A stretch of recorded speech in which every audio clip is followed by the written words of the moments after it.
and welcome to a classic ASMR chess video. This is the Karpov chess school computer. I think the most amazing of this type of chess computer that I own, and I am going to try to beat this thing on the hardest difficulty, and I will see if I can do that before you drift off to sleep. But first, a quick word from our sponsor, Brilliant. Brilliant makes learning easy and enjoyable by breaking everything down in small, easily digestible bits and presenting it all in a beautiful, visual, intuitive style. You can learn just about anything there, and I highly recommend it. So go to brilliant.org/ASMRchess to get a free 30-day trial. And if you decide to go premium, you will get a 20% discount on that as well using brilliant.org/ASMRchess. Link is also in the description. Thank you very much. Now back to the video. In order to play this amazing machine, all I have to do is press the on button, and you can see this very handy screen lights up that shows the position of the pieces at the conclusion of the last little test game I played against the computer. I am then going to press start to bring up the menu. I can choose to play a new game, but we want to make this super relaxing and also a challenge for me. So I'm going to use the arrow keys to scroll down in the menu here until we get to level. I will select the level. Right now it says 5 seconds per move. We want to make that not 10 seconds. We are actually going for the maximum playing strength of the machine. So now it's minutes per game. So now each side would have 30 minutes to play out all their moves, and there is a chess clock built in to keep track of that. And I'm going to set that for 120 minutes. That's 2 hours for each side. So we both have plenty of time to consider our moves. I will select that, and then I'm going to say that now we want a new game. We want to play chess, and we want it on normal mode, like so. And one last thing, I would like to play with the black pieces. I start here with the white pieces. I simply press swap, and the computer comes up with its first move, that it's both displaying in algebraic notation C2 to C4, and it's also highlighting the little pawn that it wants to move. In order to acknowledge that I've received the move, I will press down very slightly on the pawn. It then shows me where it wants to go, and it also writes to C4. I will press down very slightly on that square. Now I will communicate my move to the computer in exactly the same way. I'm going to play knight to f6, my standard opening. So it's pressing down the g8 knight slightly and putting it on f6, pressing down slightly. The computer responds immediately, d2 to d4. I'm very, very happy to see that, and if you're a regular on the challenge on the channel, then maybe you know why. So d2 to d4. And what will we play here? Well, we know some things about these chess computers.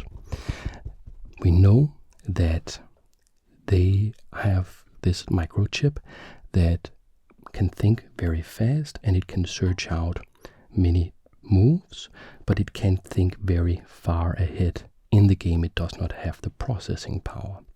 So it is absolutely able to spot 1-move tactics, 2-move tactics, 3-move tactics, but longer positional ideas, it is struggling with those things. And that is what we're trying to go to exploit by playing something offbeat, where it's easy to make a positional mistake if you do not know the theory of the opening. And I'm going to hit the machine with an opening. I have given up playing against humans because there is the cool hair attack that you can play against what I'm going to do. And there's also the Aljechin attack that you can play against what I'm going to do, and that leaves very few chances for black, those replies. But I don't believe that the machine will know this opening, so I'm having a little bit of a gamble here with pawn from e7 to e5, which is the Budapest defense. And now, of course, I am a little bit shocked because the machine replies instantly. D takes e5. When it replies instantly, it means that this is pre-programmed. It has an opening book, basically a list.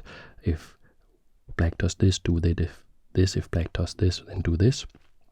So it has not started calculating just yet, and that could lead us in some trouble. So D takes e5. And the reason it could land us in trouble is if the machine has, let's say, the first 8 to 10 moves of this opening programmed in this variation that I'm going to try to hit the machine with, then we may reach a dull position where the machine, without even thinking for itself, was able to get a very strong, solid position where I don't have the long-term pressure that I really want to have. Our pawn is attacked. Our knight is attacked by the pawn on e5. We're going to move that. We are going to play knight on f6 to g4, which is the standard move in this opening. And now we are very happy. So machine is still replying instantly, but they are playing the Adler variation, knight on g1 to f3. So they are not playing, for instance, the Aljechin defense, or the Aljechin attack, which would be pawn to e5, e4, giving up the pawn and going for attacks against this knight. This Adler variation that's been programmed in, are quite familiar with and very happy to play. So from here, I'm going to use this knight that was attacking e5. That was why the knight came out to defend that. The knight was attacking. The knight was also looking at f2 here. And I'm going to put some more pressure on f2 by developing this bishop from f8 to c5, coordinating an attack, forcing the reply pawn from e2 to e3. So the machine is still in its opening book. It's still responding immediately, but we are quite happy with the opening variation that we have gotten. I know this quite well, and I know many ideas. So the big question is how much of the theory of this opening has been programmed into the computer. Now, after getting my bishop out here, what I want to do is put more pressure on the e5 pawn. Because I am a pawn down, I sacrificed a pawn to get to this position, and the way I'm going to do it is to play the knight from b8 and all the way out to c6. And here we actually saw that the computer did think for a little while, so I think it's out of book now. And it plays f1 to e2, which is the main move, however, in the position. So I don't know if it figured that out on its own or if it's still in book. Now we are going to get our pawn back here. So we play knight on g4, takes e5. The machine is now thinking for the first time it is really considering what to do here. And I can entertain a little bit about giving sort of a little review of this chessboard in between turns where the machine is thinking. So I believe I said that this is the most amazing chess computer I have seen in this category of chess computers. What do I mean by that? What I mean is that there is basically three categories of chess computers. There is the original commercially available chess computers, which is the one that this belongs to, the category this belongs to, which are things like, it started with the Chess Challenger, we've seen Mephisto, I have a bunch of these, I've made videos with them on the channel. They are all quite similar, they almost all have a touch sensitive board, they are quite small, they have a little chip inside, they play decent chess, but to an experienced chess player they are not super hard to beat. They have small plastic pieces and it's not like a premium or luxury product, but they can be very, very fun to play against and they have cool aesthetics. Then there is the other type of chess computer, which I would say is the very modern type of chess computer, like the chess up boards that I use on the channel a lot, that have all kinds of very modern features. They are on Wi-Fi, they may have a touch screen, the squares can light up, they run super advanced chess software. Some of them can move the pieces themselves. There are all these like premium, very modern machines, and they are very expensive, whereas these old school chess computers are pretty inexpensive. And the last type of chess computer would be the chess supercomputer. We're talking like Deep Blue, Deep Thought, Hydra, Bell, these type of special purpose computers built specifically for playing chess. And now let's take a look at the response the computer came up with. E1 to G1, so that is the king going here as part of castling. So in response to them castling, I could castle right away, but I want to achieve a specific objective first. These two knights are pretty well developed, but this knight doesn't have a good square to go to really, because where it really wants to be is where this knight is. So in the opening here, in the Adler variation of the Budapest defense or the Budapest gambit, what you do is you play knight on e5, captures on f3 with check. So we are having an exchange of knight, and the computer is now considering if it should play pawn takes or bishop takes. If it plays pawn takes, we are going to be extremely happy. The correct move here is bishop takes. That is the theoretical move. Okay, so let's call this this type of chess computer, let's call this the classical old school chess computer. And why do I think it's so amazing? Well, what they did with this thing was basically saying, what are quality of life improvements that we can take from all these different chess computers out there and put into the machine while maintaining a non-premium price, making it still a very affordable piece of hardware. And all the little things about the machine are just very, very nice. All the way from the pieces being magnetic, so you can even turn this down or upside down, they're not, tumbling over.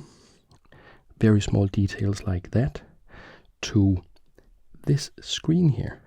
It's not a fancy touch screen like you would find in in a smartphone or like in the premium brands like Chess Up 2, which I also love tremendously and I've used on the channel.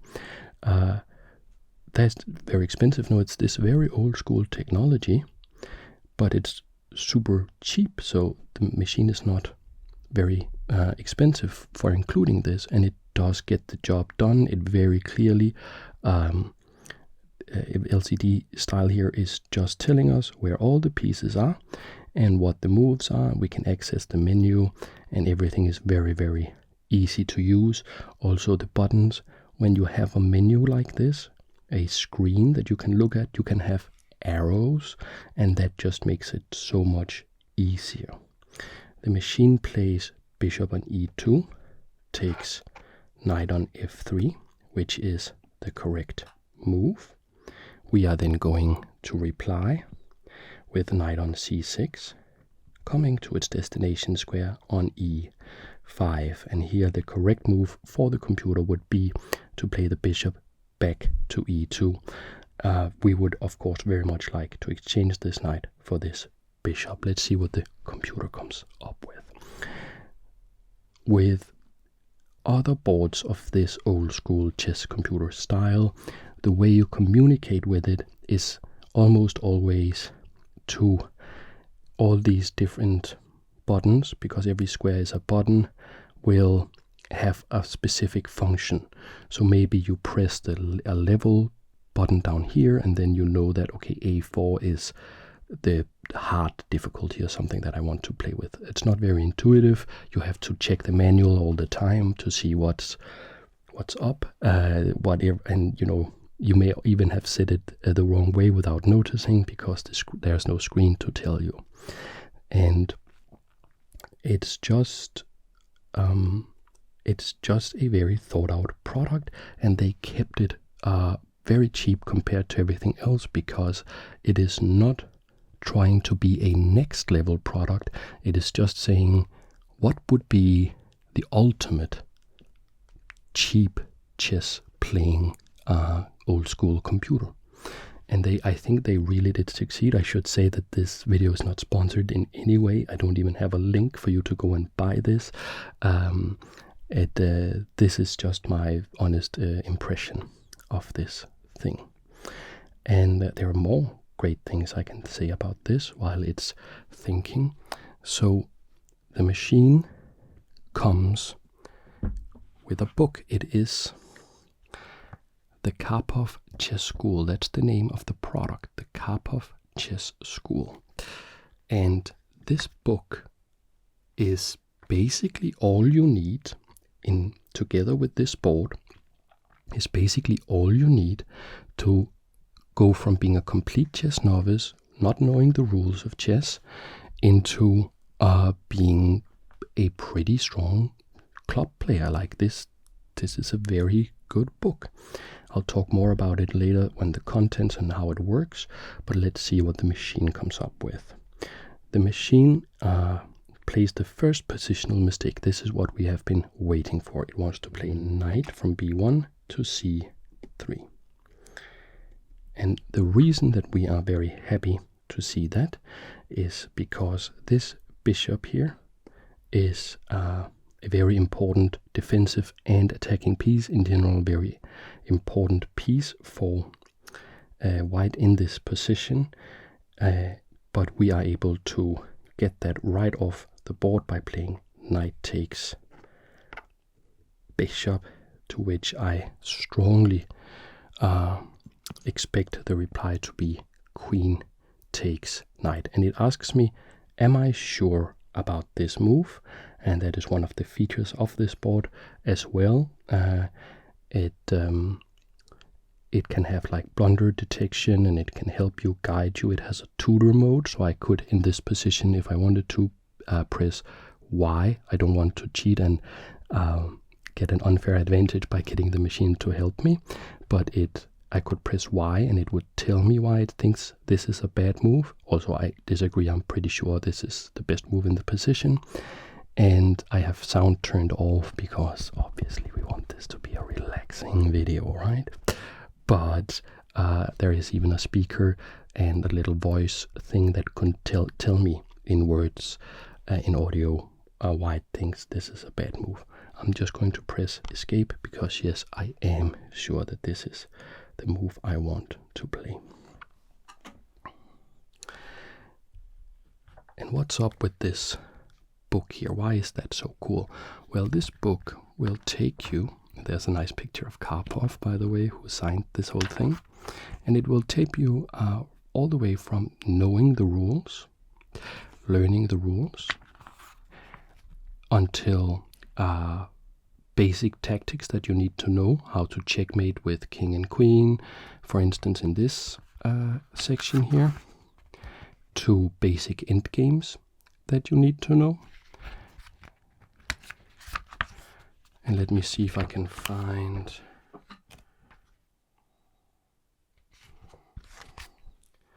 And then there are chapters explaining basic tactics that you want to be familiar with.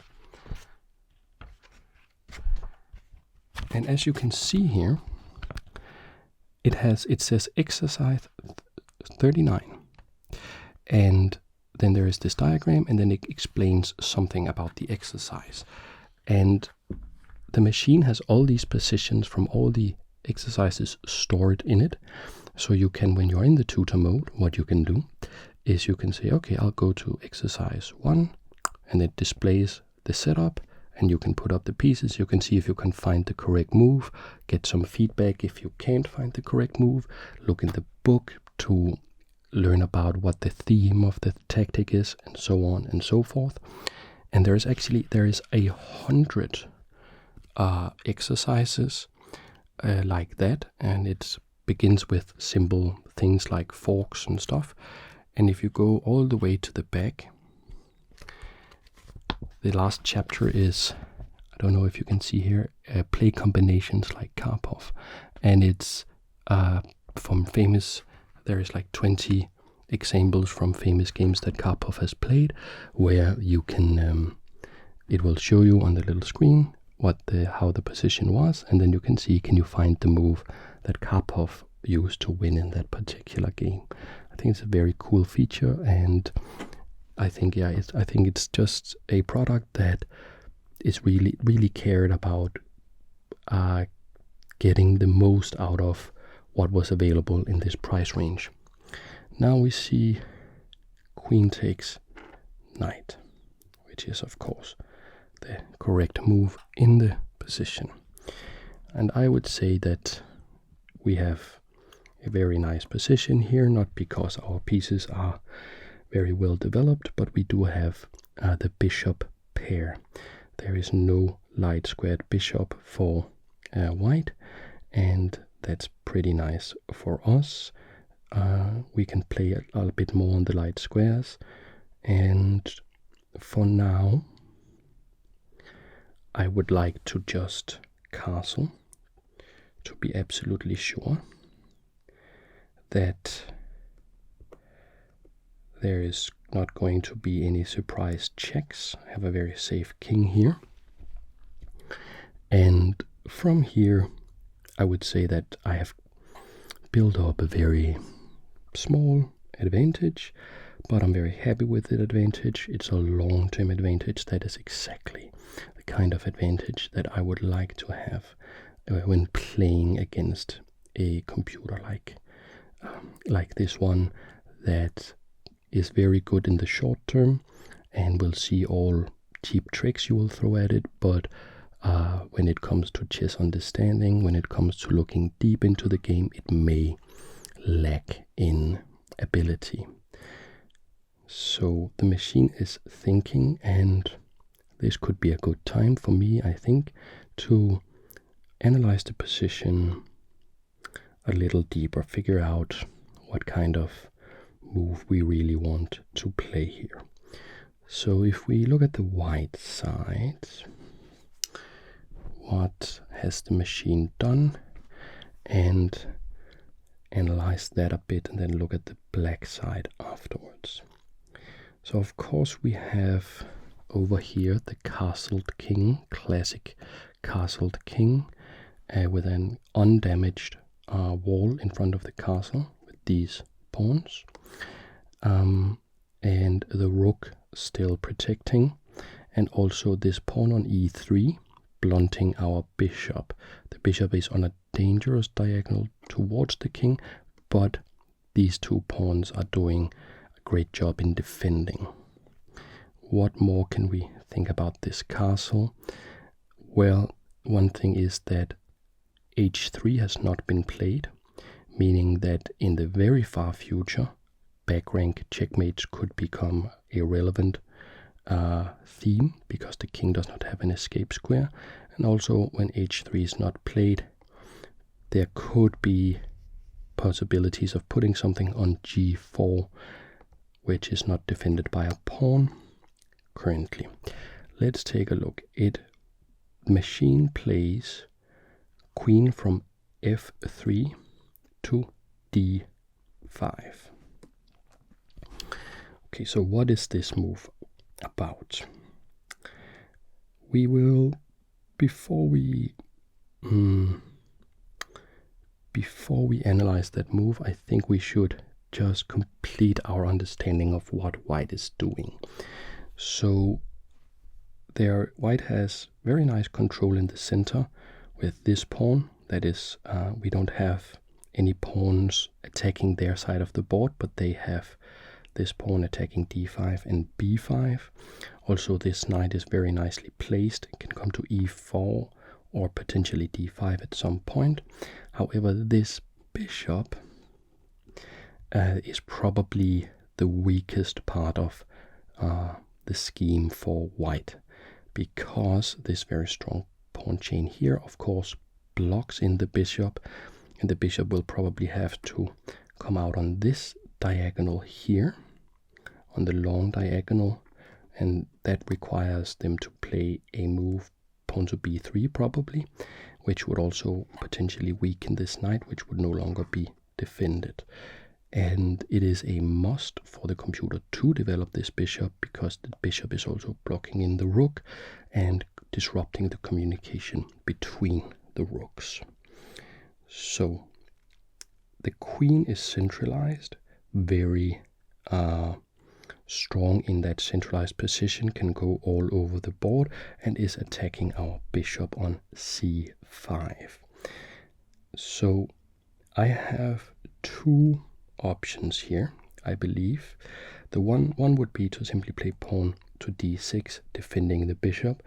I am sure that that is a absolutely fine move to play, and I may end up playing it.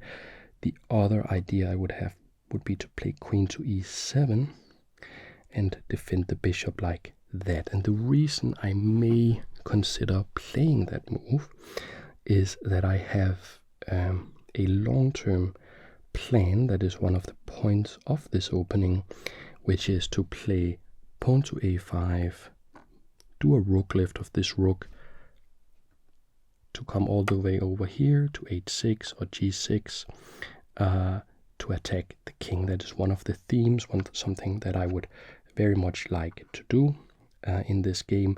Also because that kind of maneuver is very offbeat. It's not something you will see very often, and that can make it hard for the computer to react to it, because it does not understand the long-term implications of such a plan.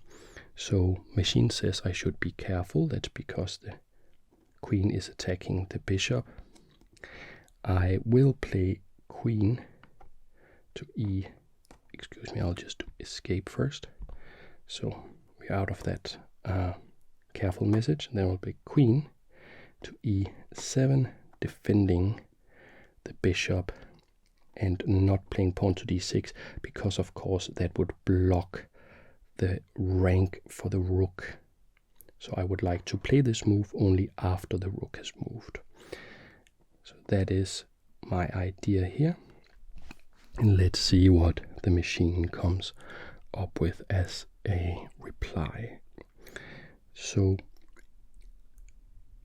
we were looking at the white side of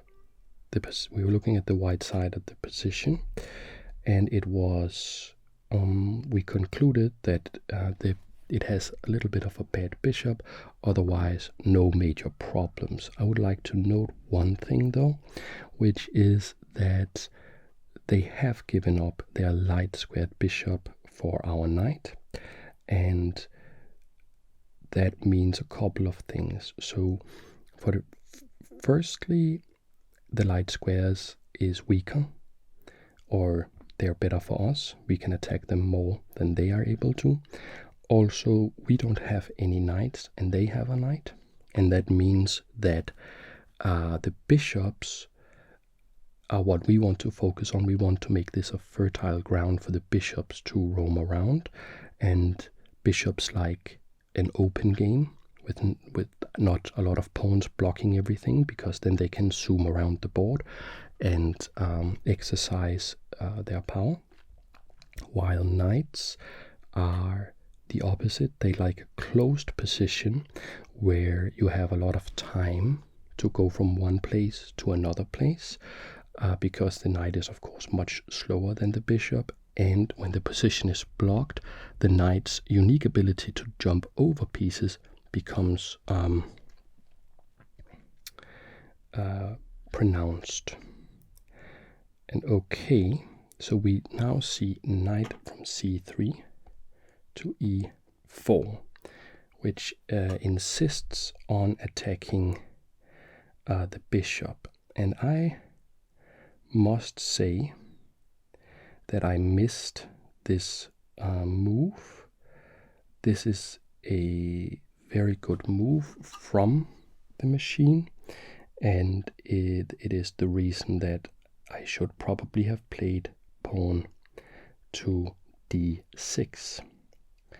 So the problem here, it's not fatal, but the problem is that I can't really save the bishop.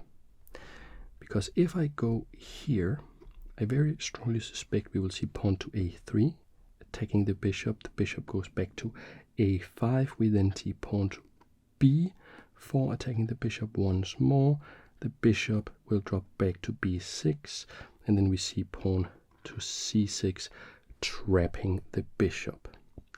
Maybe in this position we would be able to play pawn to c6, so let's explore this a bit further, giving an escape square to the bishop and also attacking the queen. So from here the queen will have to move. However, the queen can go to a very strong square. It can go to d6, attacking our queen, and if we see queen takes queen, they will plonk a knight down on d6. That is, so if the queen takes queen, knight takes here, that would be horrible. So our only real alternative would be to play the bishop back to d8, and this just does not look like a position that I would enjoy myself playing, except of course that after pawn to c6, if it plays here, what we could do would be to give up the bishop and capture the knight. Let's explore this a bit further. And they play pawn takes bishop, and we play pawn, probably we play pawn takes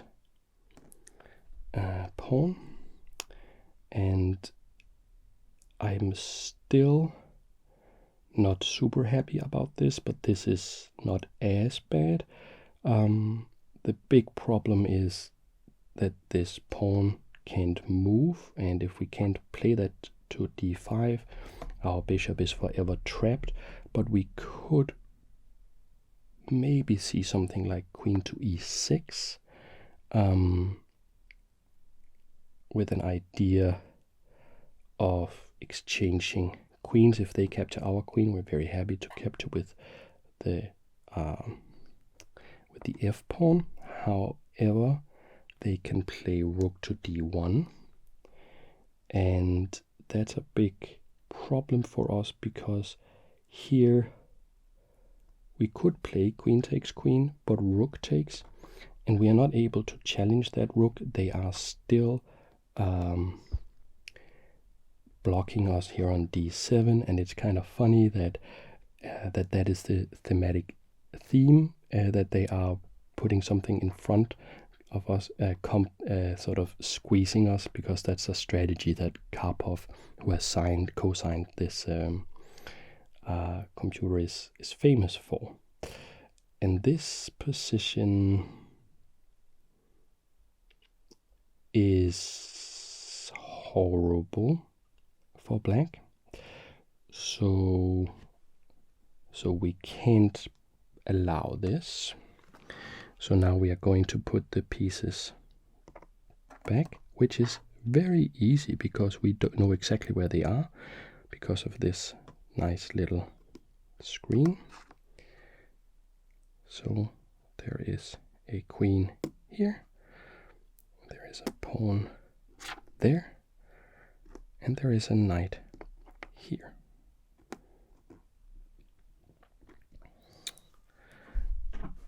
What happens if we play the bishop back immediately?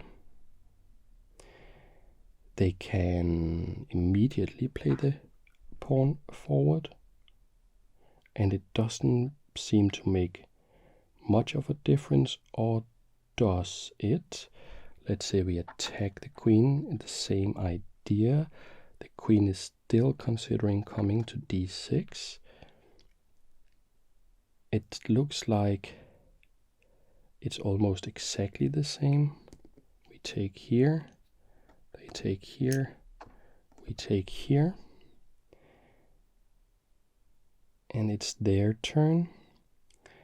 And the only thing is that in this variation, I think this is maybe quite okay, because the rook can now join like this. And also I'm not sure that the machine would actually go for this, because in order to get this, it will have to sacrifice a pawn, and the machine does not like to be down material. It does not like that. It's not very good at considering deeper positional factors, like the fact that this bishop is basically dead. It's still saying it's a full bishop, and we are down a pawn in this position. So I don't think the computer will actually like this variation, even though I think it's very good for white. So let's consider this again, and maybe that's the case also for the other variation. So we are here, and we are considering just playing the bishop back here. So if they attack the bishop and we attack the queen, can the queen go somewhere else where that would be very interesting for them, like here maybe? Well, if that happens, we will save the bishop, we will go back to c7, and we have a little bit of a cramped position. We have some problems, but we may be at some point able to play pawn to d5. It's not very nice, but it's possible. So I think I will try to go for that idea. So I think here I will play bishop back to b6. So first it says careful, it's attacking here, I know. And I'm then going to play c5 to b6.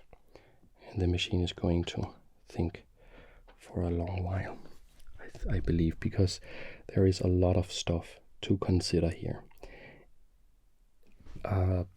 Queen to e7, I think, has been shown to be a mistake on our part. I was a little bit too insistent on trying to get this rook lift to work, and I ended up in this position. And I believe that if if I was playing against a human here, I would be quite scared. I would be feel I was in big trouble.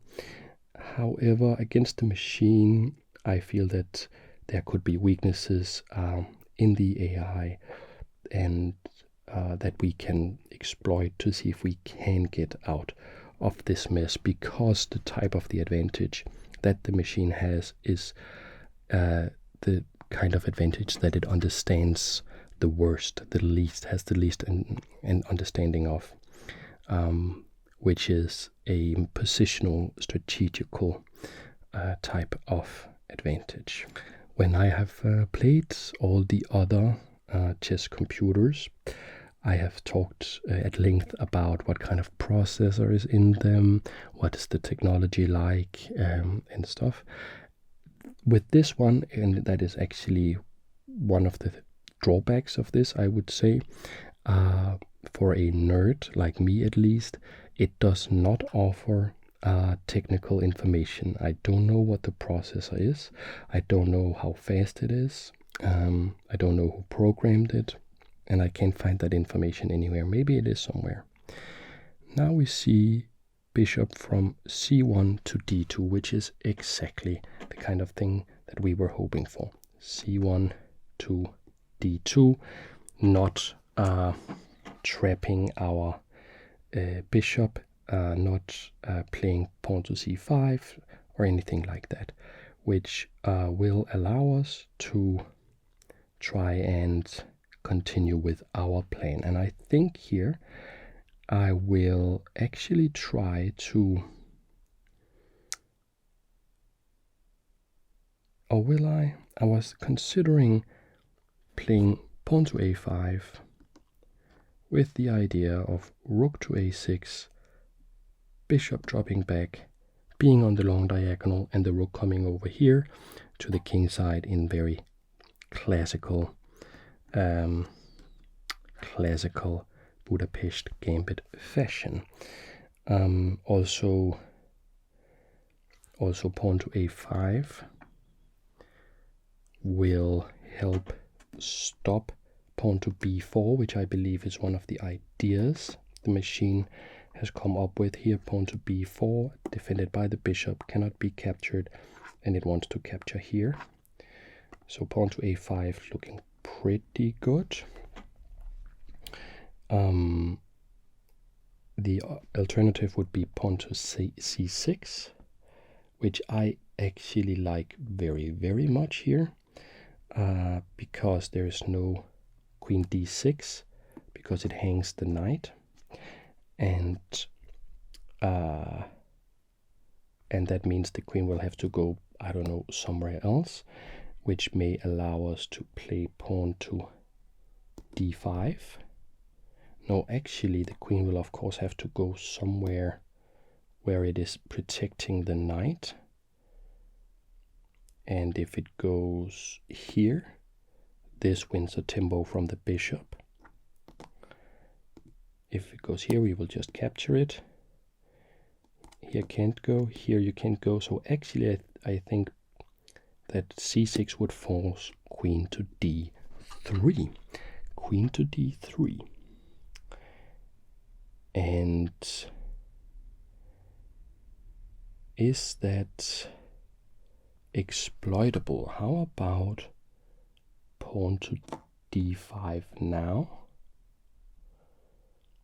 Because if the machine thinks that it can win a pawn, I think we will be very happy. Pawn takes, and if it thinks it can play here, I'm pretty sure that rook to d8 just about wins the game. From here, I guess we are attacking the knight, we're attacking the bishop, we're attacking the queen.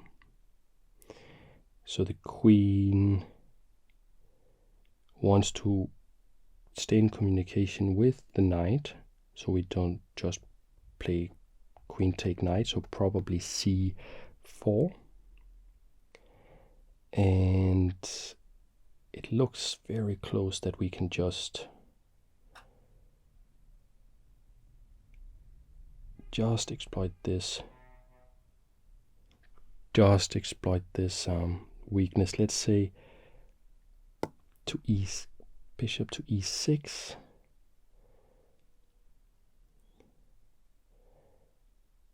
Like, this looks very, very active. It may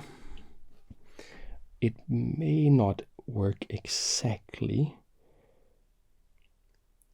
but it just looks, because now of course the bishop blocks the queen from coming in and capturing the knight. And we are giving up a pawn for this kind of attack, but there's just a tremendous amount of development and attacks going on. Where is the queen even really going from here?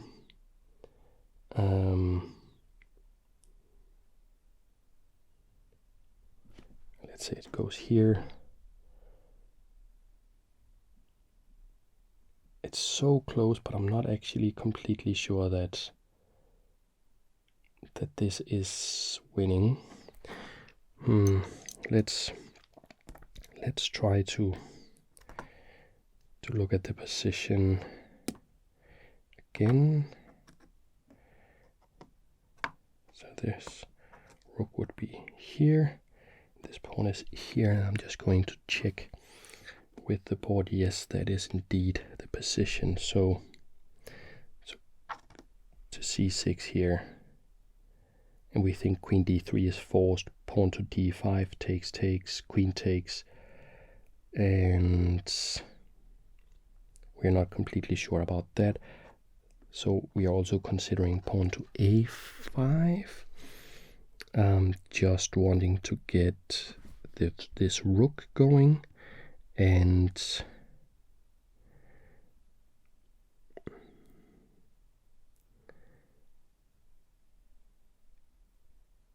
after pawn to a5, though, we may see c5, and then our idea was c6.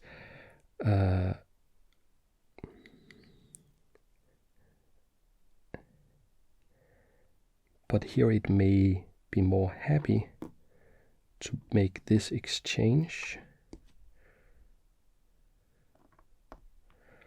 And we are maybe less happy in this situation, although I think we are pretty happy because we can round this pawn up with the rook.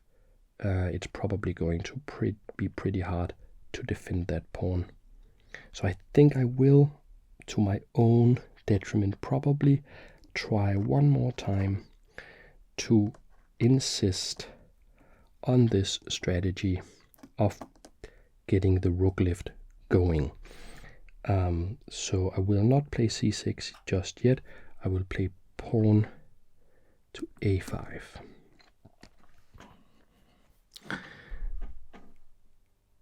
And we will see if the machine is able to punish this, because I believe that what I'm doing is technically not correct. I'm pretty sure pawn to c6 was or is the stronger move, if we try to look at it, should we say, objectively.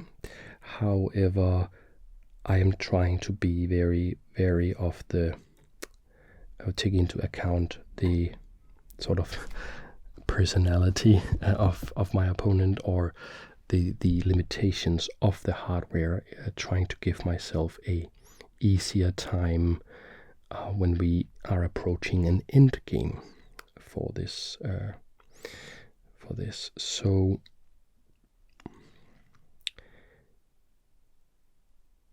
if we can get rook a6 in, I may be absolutely willing to give up this pawn and play bishop back to a7, so something like this, and then here now the pawn can fall to the bishop, but of course we can get the tremendous attack with the rook going. So that is one thing that I may consider, one of the ideas here. And if we see pawn to c5,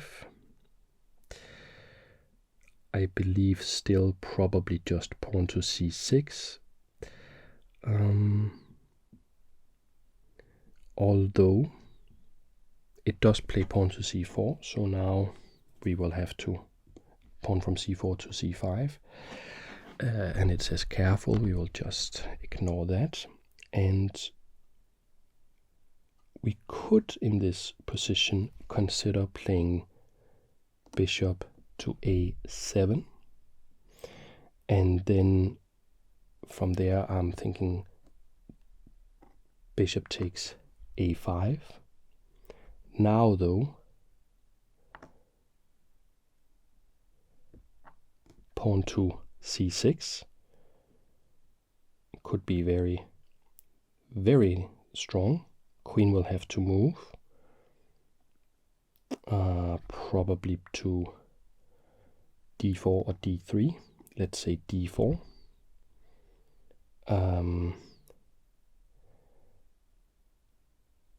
And then bishop to b8 with attacking ideas here.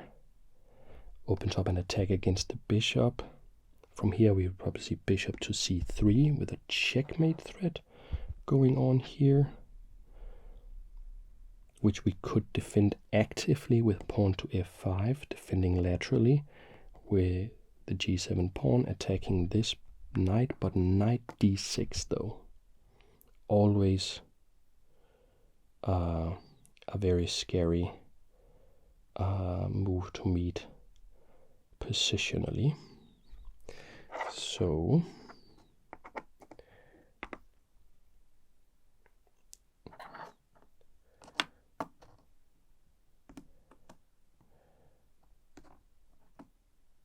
we may not play bishop a7. We may consider, excuse me, the queen is here. We may consider pawn to c6 immediately. And the queen goes back probably to d4. And then immediately the bishop goes to c7. Then I guess bishop c3. And we have almost exactly the same problem. We then play f5. Knight comes to d6.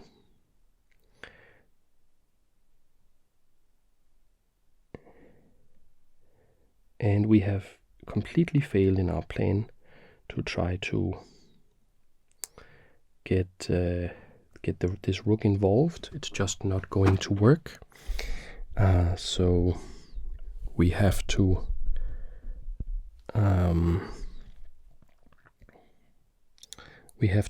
really think and come up with a really good move now.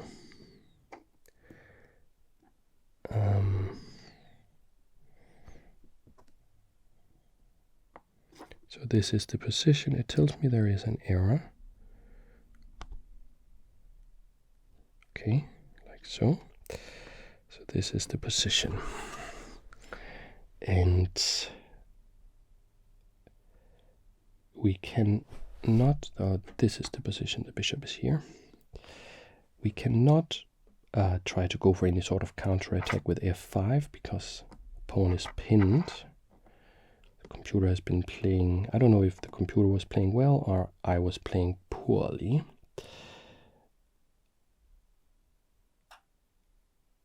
How about bishop a7, bishop takes pawn, and not pawn to c6. If bishop takes pawn, then maybe we have bishop takes pawn. So that could be a solution. I think this works. Queen takes, knight takes, rook takes, and we are getting our material back. If knight takes, then rook takes. So I think actually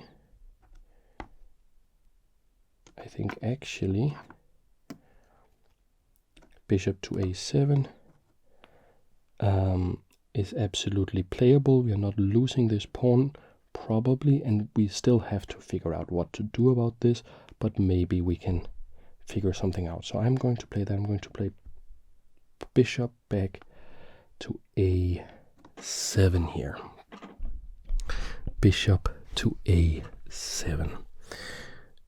Now, what will the machine play? I think we're very happy if it plays bishop takes a5.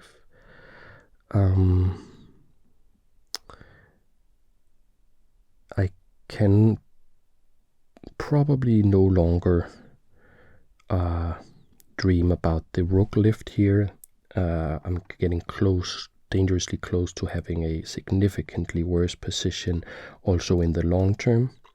Maybe I can survive a significantly worse position in the short term against the computer, but against the computer in the short term, I don't think so. So I think one thing that we really want to be looking at will be to play pawn to d6.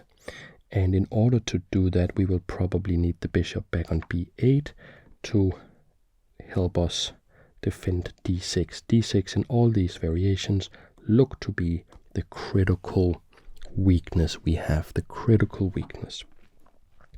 So pawn to b6, pawn to d6 is something that we are very much interested in. Pawn to b6 is not possible. We hang the rook. Pawn to b6, hang the rook does not work. Well, it does play bishop takes a5, which I believe we don't see that much of a problem with, except I missed something. I believe I missed something. I missed bishop takes pawn, and I was thinking, oh, of course, we will see something like knight takes bishop here, but it can respond with an intermezzo move, attrition to bishop takes c7, and we are now down a pawn, but we may be able to play something like rook a6 here. So this is fairly complicated. No, that just hangs the bishop, of course. That's the problem. That just hangs the bishop. So, and I believe rook a5 just captures with the bishop. So this is big trouble, big trouble. Pawn to d6, does that work? Bishop takes, knight takes, does not work. So we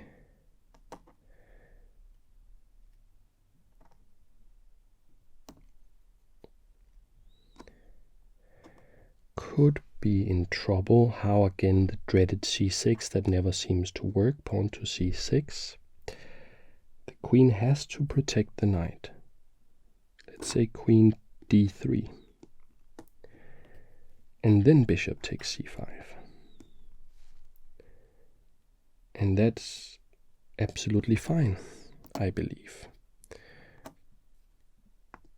So is this the moment where c6 works? Is that the idea? Is that what we need in this position? If queen f5, bishop takes pawn works. I'm not sure that d6 or d5 works because, for instance, en passant, and even though we may capture the queen, they will capture our queen. We could capture their knight, but they will then capture our rook, make a new queen check. We are losing that. So I don't believe that works, but maybe just bishop takes, and it doesn't have bishop to c7, or not. It's not capturing anything there at least. So I believe this is the time. Now we have to play pawn to c6, and then it's time to pray. So pawn to c6. Now we wait while the machine calculates. And it's funny how it looks like the machine and I are probably playing around the same level, and probably playing chess in maybe a similar way, because we are playing like at this similar level. I'm not having a great chess day, but I'm in terms of how many moves I spot, but I am having a lot of fun. However, we are playing the game in two very different ways. I rely a lot on intuition. I only calculate a couple of moves, look at a couple of ideas, but I try to, find the relevant ones, while the machine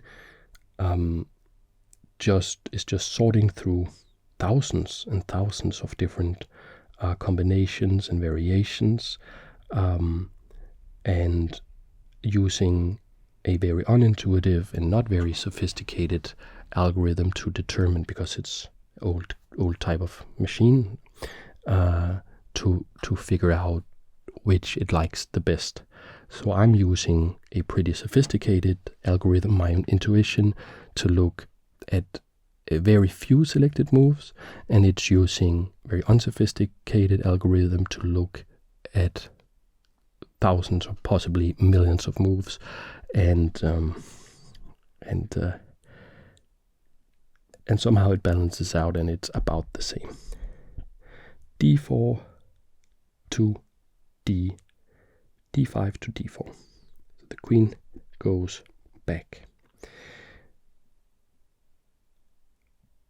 From here, we have to consider some things. For instance, is it possible to play bishop takes pawn? If that's possible, I think we are very, very happy. If queen takes bishop, queen takes queen, knight takes queen, rook to a5, and probably that position is completely fine for us. Knight takes, rook takes a5. I'm also pretty happy about that. Is there some bishop move that we have missed? Or some knight move? Maybe this to pin our bishop to the queen, but I believe we can just capture the bishop instead. So I don't think that works. So I actually think that bishop takes c5 does work here. And if we are able to win c5, all of our problems will evaporate, as pawn to d5 will become available. So I think I will try this. I will play bishop takes c5. And then we will see if the machine has figured out a way to punish this. Maybe bishop to d8, but I just rook takes, so I don't believe that. I don't believe that's really a problem. So material is equal. They can capture one of our pieces, and I think they will.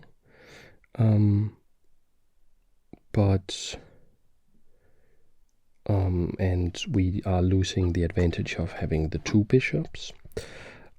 So I think the position is pretty equal, actually. It's all my own doing. I had a great position. Then I insisted too much on a particular strategy. I tried to get the rook out. I was probably underestimating the machine quite a bit. So yeah. Now I believe we will see knight takes bishop, and then rook takes bishop, and then maybe pawn to b4 with an attack against the rook, and the rook will probably have to move back. Maybe something like that. I'm thinking it could be something like that. Yeah, we could also see queen takes bishop. Then we would have to play queen takes queen, knight takes queen, and then rook takes bishop, which gives the same sort of position but without the queens on the board, which makes it much easier for us to play. In particular, if we can get to an endgame, it's much easier for a human to calculate far in an endgame, because it's much easier to evaluate what is the relevant factor. It does play knight takes bishop, to which we will of course reply rook takes a5. Material equality has been restored. I believe pawn to b4, as it protects the knight and attacks the rook. The knight is currently attacked twice. If the knight moves, then we are super happy. Then we can play rook to d5 attacking the queen, or rook to h5, rook to g5, rook to e5, unless the knight goes to d3. So if the knight moves, we are very, very happy. And if the knight doesn't move, I believe pawn to b4 is the only viable move. So let's say pawn to b4, maybe rook to b5 with an attack against the pawn, but I don't much believe that. Pawn to a4 looks like it's punishing us there. So pawn to b5, I believe, is the best move in the position, and I guess actually rook has to come all the way back to a8 in that position, but we are not so unhappy because the very dangerous pawn on c5 has gone, and we will be able at some point to play pawn to d6 or indeed d5, unleashing the bishop, solving all of the problems that we put ourselves in. So it does play pawn from b2 to b4, and rook b5 is not on the cards, I believe. Rook takes knight is not on the cards, I believe.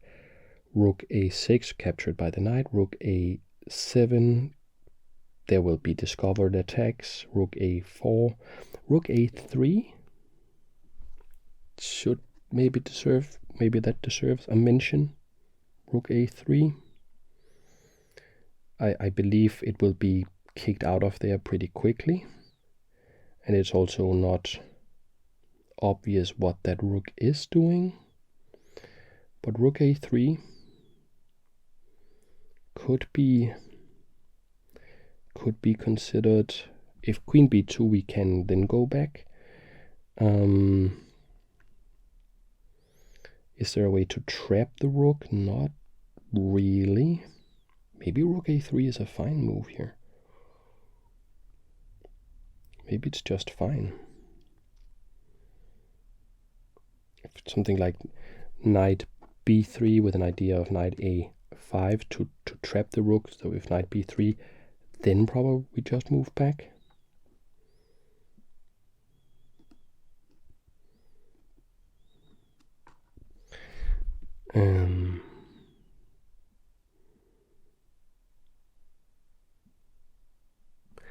It does seem a little dangerous, however. I'm not sure I like that rook on that square. Not exactly sure why. Rook a3 looks a little dangerous. Why does it look dangerous?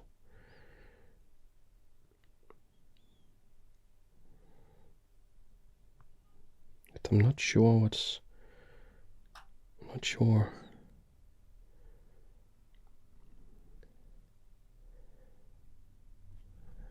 For some reason it feels much safer to play rook a8. But rook to a8 also seems not very ambitious.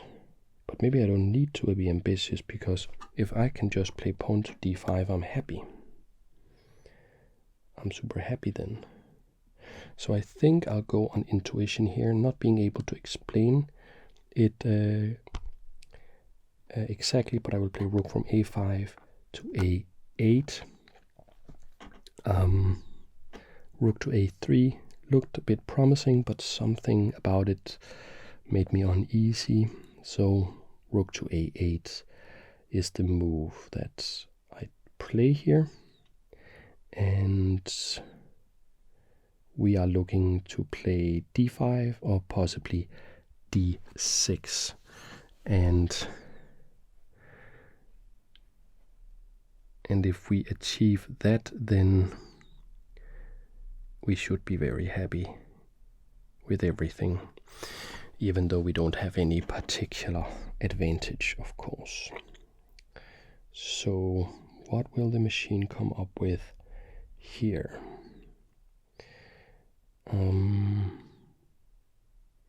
Maybe pawn to a4. Playing this pawn forward.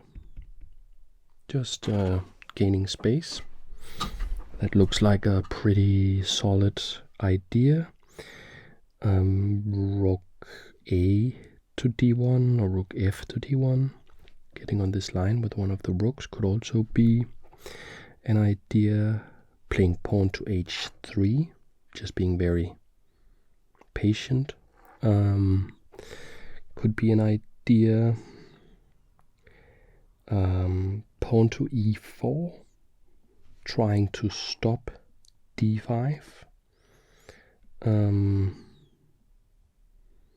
Then I would probably just play pawn to d6, still getting my bishop out, attacking the knight, and being quite okay.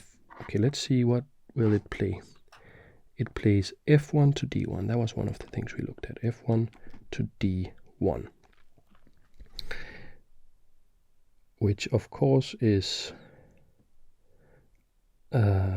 forcing our hand a little bit. We now have to play d7 to d5, so that we have control over the d6 square. And we are pretty happy with our position, I would say, but we are not ecstatic at all. I think a move like pawn to e4 could be a way for the machine to break through. Pawn to a4 could be a good move, and it is not exactly clear how we should develop our game plan, but it will involve getting this light squared bishop in play somehow, some way. Now the knight here is attacking b7. So when the bishop moves, b7 will only be defended by the queen, which is of course adequate for the time being. It will be positionally unfortunate or annoying in the long term to have the queen tied down to that pawn, though. But maybe a rook to b8 can solve that at some point. Let's see, d1 to d2. Okay, so it looks like it wants to double up the rooks.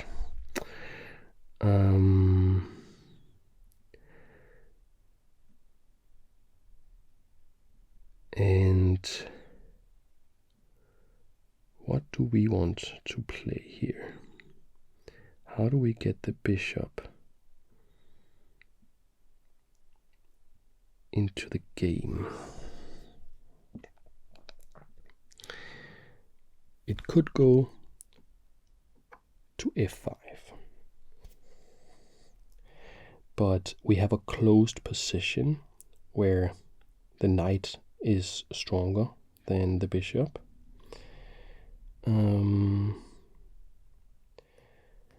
Let's say instead we play pawn to b6, trying to dislodge that knight. That knight will then have, in all likelihood, to go to b3. c5 doesn't work. We probably have to defend b6 like this.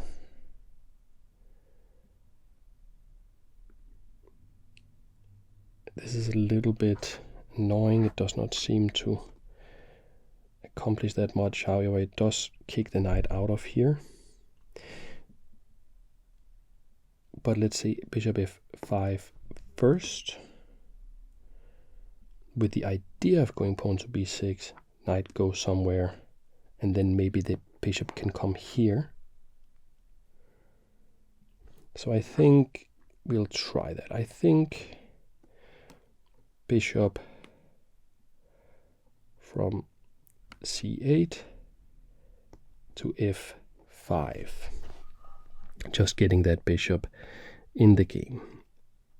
Of course, we could also have gone to g4 with an idea of rerouting h5 to g6, be on this diagonal instead. Maybe that was a better way to go about it.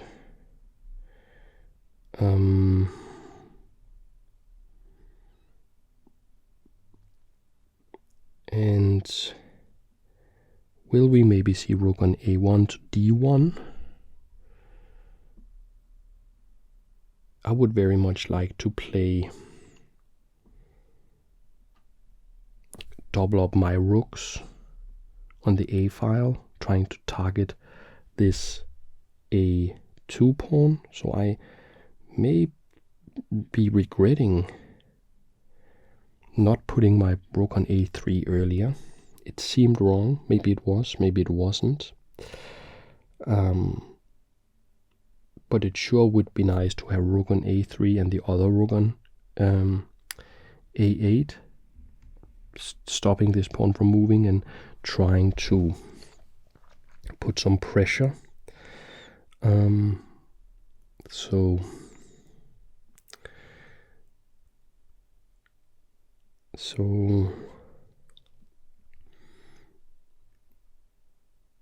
not sure. It's a great game. I'm having a great fun. It's also very nice that the machine is strong enough to actually challenge me. Pawn to d1 to g3. That makes me very happy because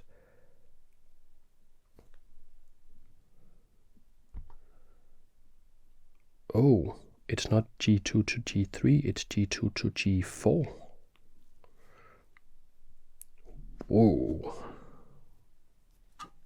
That is a very anti-positional move.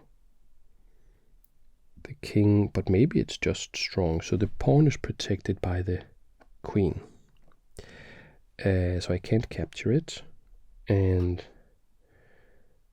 like I will, in all likelihood, have to go to g6.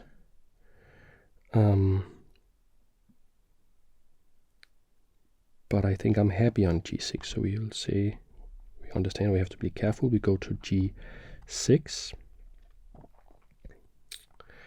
In a perfect world, we wanted to go to e4. But I don't think that, well, maybe pawn to e4. Or bishop to e4. Because now there's no f3 at all.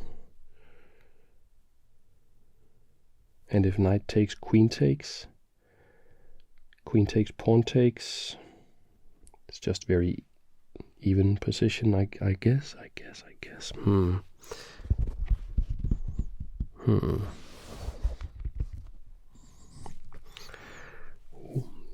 But I do think that with queens on the board, what the machine is doing here is at least risky.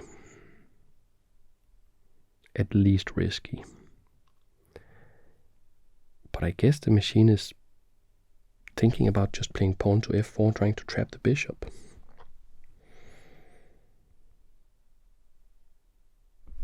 Pawn to f4, h6, f5, bishop h7, f6. Will the machine make that kind of plan? Pawn takes and pawn takes, and then we are like in great trouble. So we may have to play pawn to f6, d4 to f4. Okay, it's going for something else. It's going for coming here. With the queen. That I don't mind, I believe. I don't mind that so much.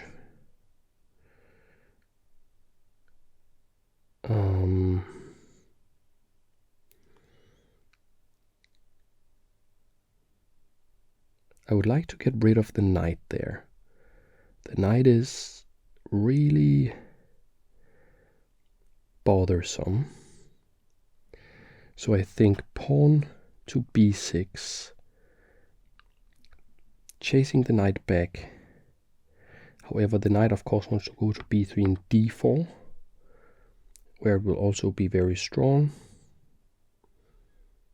and attack c6 if we have played b6. So I'm not sure that I can play pawn to b6. Pawn to b6, knight to b3.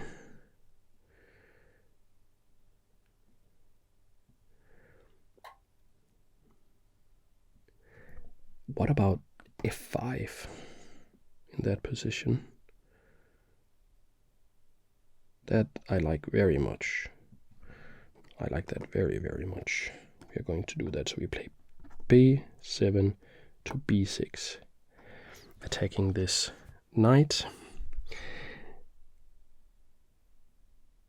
And the knight can't really go forwards. It will have to go to d3 or b3. And I believe b3 is the best option. So let's say knight to b3 and then f5. I believe we can play f5 in that position because we are not really weak on the light squares, and that would help us find a way to attack with our rooks. So yeah, I think I really think we may be on to something here. I think we may have finally called a break, meaning catching up with our mistakes. Or I should own these, my mistakes of trying too hard with to get the rook plan with the rook left going. I think we are now in a very good position. At least if we can get f5 in, c3 to d3, c5 to d3, so the knight goes to d3, and from here the knight can come to e5.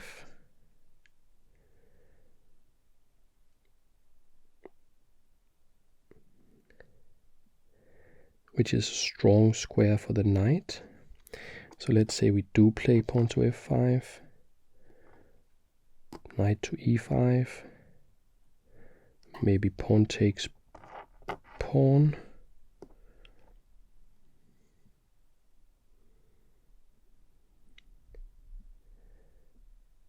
I think knight takes bishop there could be problematic actually, so I don't think we can play pawn to f5 just yet. But what we could consider is to play rook on f to e8 to just stop the knight coming to e5. That move looks very sensible to me.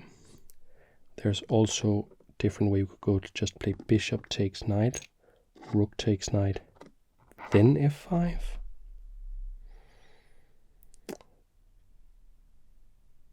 But in that position, I'm a little bit scared of just pawn takes pawn when you don't have the bishop to back that up.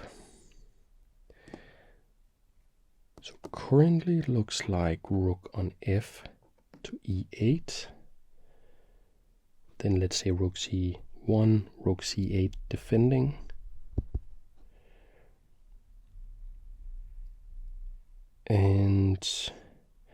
Or can we use the other rook, rook a e1? I'm not sure we can, because then how rook c1, how are we defending that? The answer may be that we are not, and maybe we are just playing pawn to f5 there. Rook takes, pawn takes, queen takes. No, I think it feels like just rook on f8 to e8 is the way to go here. So we will play rook f8 to e8, like so.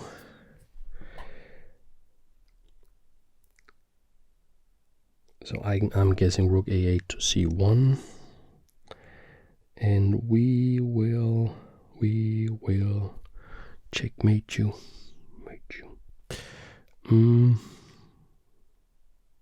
A lot of the sting of pawn to f5 is of course gone now.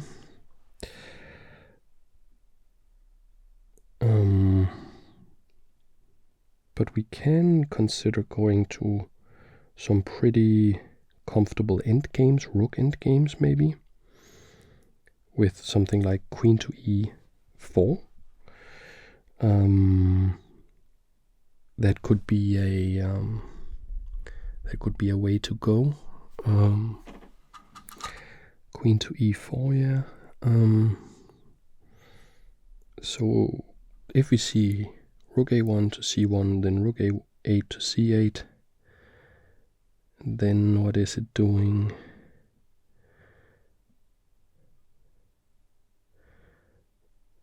So maybe we'll try something like h4. Are we afraid of that? Maybe. But currently we can just capture it with the queen. So that doesn't look so bad. a1 to c1, so we correctly guessed that. And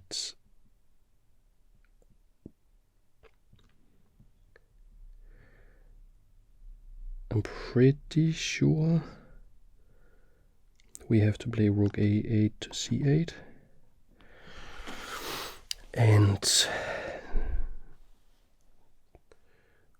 we seem to be holding white back nicely, but I mean, this game is far from over.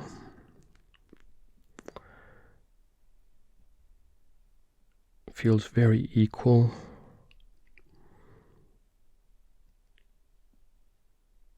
Maybe there will be a chance for us to play pawn to c5 at some point. C5, pawn takes, knight takes, rook takes, queen takes is winning for us. C5, pawn takes.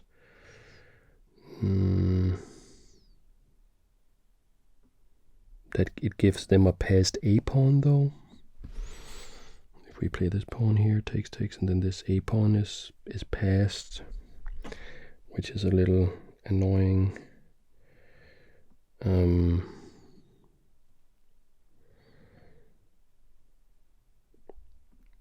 But maybe against a lot of the things that white can play here, we can play queen to e4. Just trying to exchange queens d4 to, or f4 to d4. So the queen comes in here with an attack against b6. And I think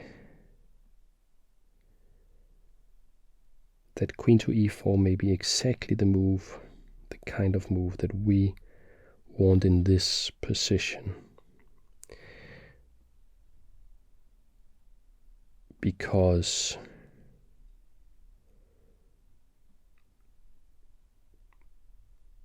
so let's say queen e4.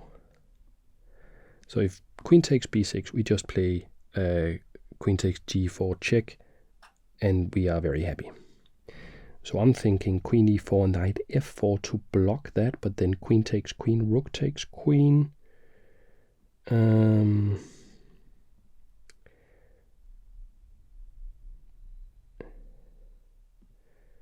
maybe we even play bishop takes knight, rook takes knight, queen e4 then. We also have the option bishop e4. But that does hang the b6 pawn. Computer played queen d4 to attack b6. But I mean, looks like drawish lines with queen e4 or bishop takes d3 maybe. But am I brave enough to sacrifice a pawn like that? Bishop e4, queen takes b6.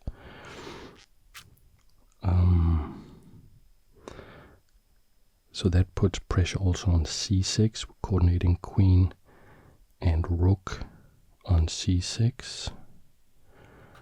But the bishop on e4 is very, very dangerous on these light squares. Can I get the queen in? Can I get bishop e4? There's no like f3 or anything. I could just capture that, I think. So bishop e4, queen takes b6, and queen g5 or h5 with an attack on this pawn, that's a checkmating threat because takes, and then I think actually that's super dangerous for white. So am I missing something there? Bishop e4, because it's a little bit sort of an all-in thing, because bishop e4 and I lose the pawn, then this becomes a passed pawn and there's pressure on c6, but queen h5 looks very, very dangerous. Queen h3, queen d2, checkmate, and this knight is going to have a very difficult time, I believe, defending against all of that. And the rooks are bishop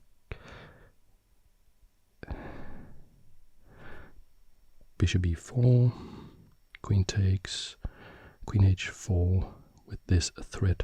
There's actually not really any way to defend that pawn in one move. So I would guess knight f4. Knight f4 to cover g2, but I play queen takes g4 check. And maybe I will play g5. I really like this. So I think this is what we are going for. The other lines looked pretty dangerous. So I think bishop to e4. And then the machine will have to prove to me that my attack isn't working, so I will, but the machine will of course get material, so we are now playing bishop to e4 with the idea queen h5, going for, it says, are you sure? Yes, I'm sure. So that indicates to me that it probably do want to take the b6 pawn. And maybe it's just, I mean, if it plays f3, the rook will protect g2 laterally, but I'm getting a lot of important pawns on the castle position there. It will be probably pretty hard to get my rook, my e8 rook, involved in that attack, but if I can play rook e6 at some point, it would protect c6, and it would be able to come to like h6, g6, or maybe f6. I think h6 and g6 are the most likely attacks against g2 and h2. Computer's having a big think.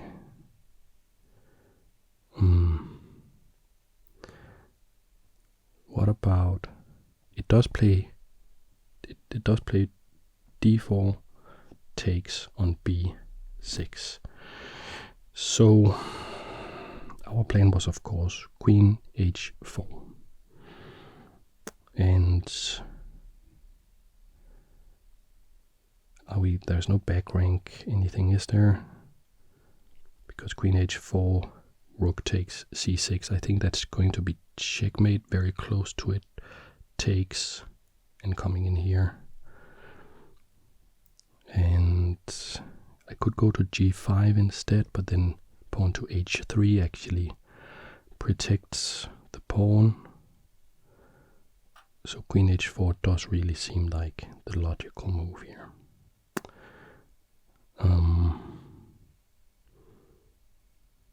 So I'm guessing then, no, it can't play knight e5 to protect the pawn because we just play rook takes. So I think this may be a very strong attack. Queen e7 to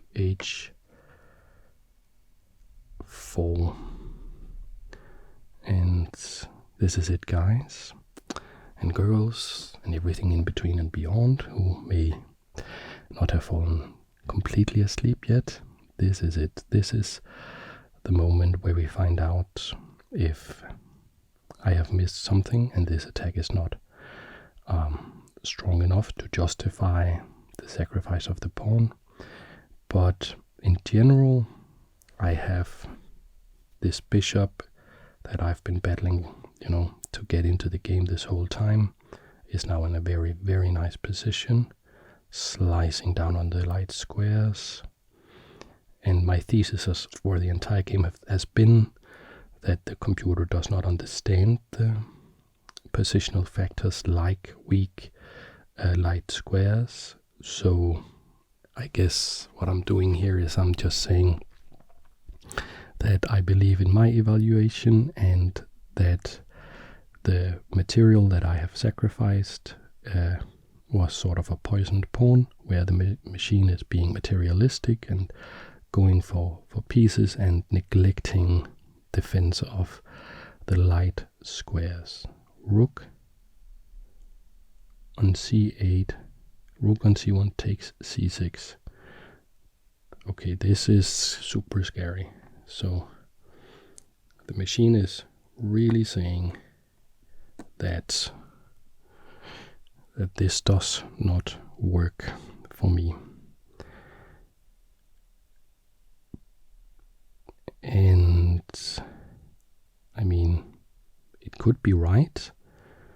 Here my plan was to play queen takes g4, check, and it can't go to the corner, so king f1 is forced. Then we play queen g2 check, king moves somewhere. And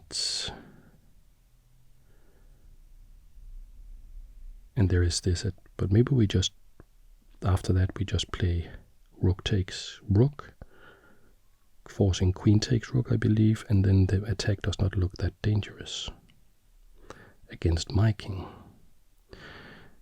So we are trying that, we are believing in our intuition and a little bit of calculation we did.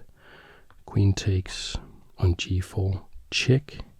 It responds immediately with king to f1 because it is the only legal move.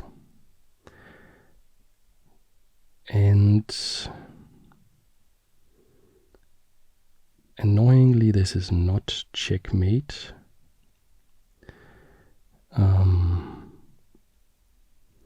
But the king has a very hard time escaping. And we could play rook takes rook. We could play queen h3 check or queen g2 check.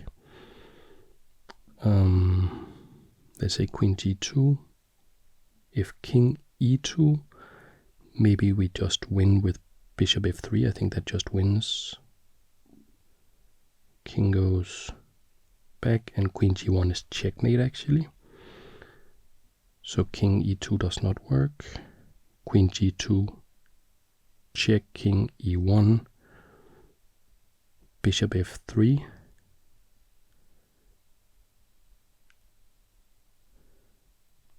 Rook takes rook. Queen g1 checkmate.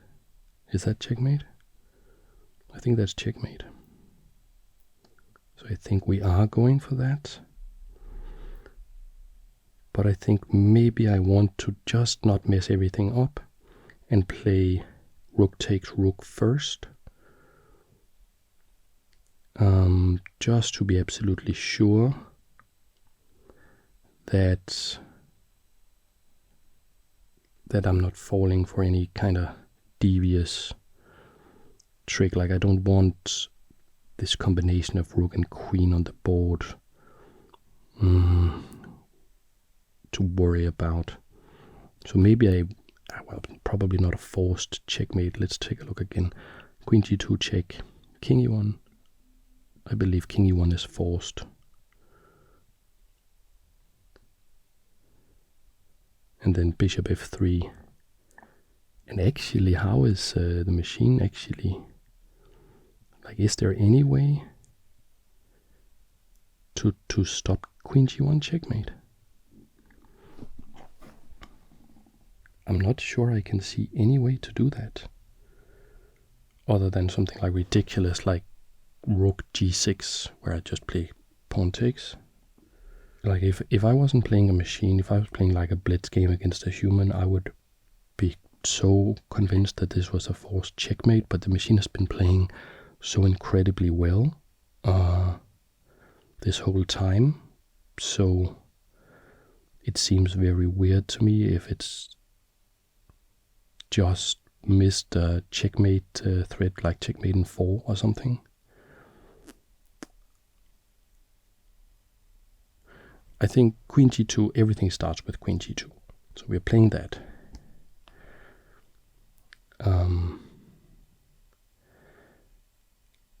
Just because if it plays king e2, I'm sure it's checkmate.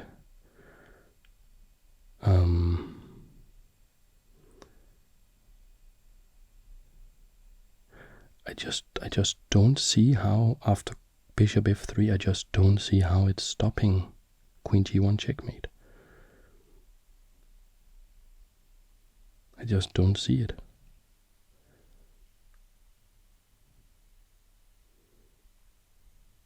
Is it, I don't know, what do you think? Is this a forced checkmate? King e2, bishop f3 check, forcing king e1, and queen g1 is checkmate then. So king e1 is absolutely forced, bishop f3, let's say rook takes rook, and then it's the same checkmate, queen g1 is still checkmate. But I just feel I must have missed something, because I felt that the machine was just not biting on any of my tricks. It does play king e2, but that is a forced checkmate. I am 100% sure. That can't be true. It just missed a checkmate in 2 moves after playing. Yeah, well, I don't know if I felt completely outplayed for the start of the game, but I did not feel that I was up against something that was in any way a weaker chess player than I was. But this looks like complete blunder. So maybe we have exposed the weakness of the machine. Maybe it's, if this is correct, then maybe the machine has trouble with attacks against the king. Maybe it has trouble evaluating it. Bishop f3 is check. The king cannot go to d1. There's only one legal move, that is king e1, and then queen g1 is checkmate. So maybe this is, there's not like a pawn or something that is on a square that I'm checking with the board down here, and it is the correct position. So we are playing bishop. We're playing bishop f3 check, forcing king e1, and then queen to g1 should be checkmate. But the machine is, it is, yes, we did it. We did it. Black wins 0-1. So that is crazy. Like, this game was crazy because the machine played so well positionally. Like, it wasn't giving me, I think, any real weaknesses to exploit until all of a sudden it just said, I will play. It started with this pawn to g4 move. It's just a huge weakness for an attack, and it just did not appreciate the weakness of the light squares So thank you, Karpov Chess School, for playing that game with me. Thank you to any dear viewers who have, maybe if you're still awake, then I guess congratulations is in order. You won our bet. You did not fall asleep before I beat the machine. Very well done. And yeah, thank you so much for watching. I hope I will see you in the next video.